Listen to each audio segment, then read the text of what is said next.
இன்றைய பதிவில் நாம் காண இருப்பது திருமணஞ்சேரி.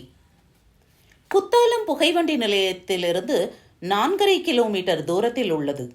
மயிலாடுதுறையிலிருந்து திருமணஞ்சேரிக்கு குத்தாலம் வழியாக நகர பேருந்து செல்கிறது.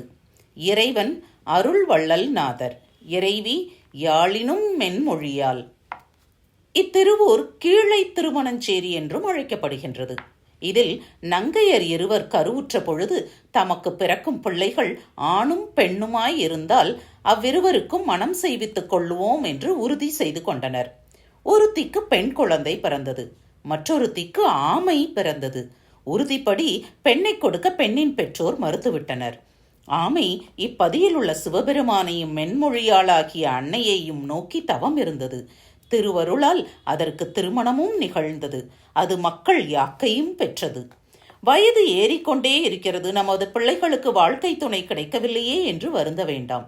இங்கு உள்ள கோகிலாம்பாள் உடனுறையும் உத்வகநாத சுவாமி கோவிலில் மூலவர்கள் சந்நிதிக்கு தென்புறம் மணமக்கள் பிரார்த்தனை கூடம் தனியாக உள்ளது. இக்கோவிலில் திருமண பிரார்த்தனைக்காக தனி சங்கல்பமும் சம்மேளன அர்ச்சனை என்ற தனி அர்ச்சனையும் உள்ளது. அந்த அர்ச்சனையை செய்து பிரார்த்தனை செய்பவர்கள் கழுத்தில் மாலையை அணியச் சொல்கிறார்கள். பிரார்த்தனை முடிந்து திரும்பும் பொழுது பிரார்த்தனை செய்தவர்கள் அணிந்த மாலையை பத்திரமாக வீட்டில் பூசையில் வைத்திருக்க வேண்டும். திருமணமானதும் திருமணஞ்சேரி இறைவன் சந்நிதிக்கு மணமக்கள் மாலையுடன் வந்து பிரார்த்தனையை, அதாவது மாலையை கழற்றி இறைவன் சந்நிதியில் போட்டு முடிக்க வேண்டும்.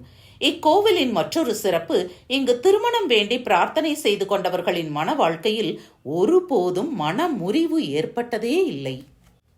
மீண்டும் அடுத்த பதிவில் சந்திப்போம்.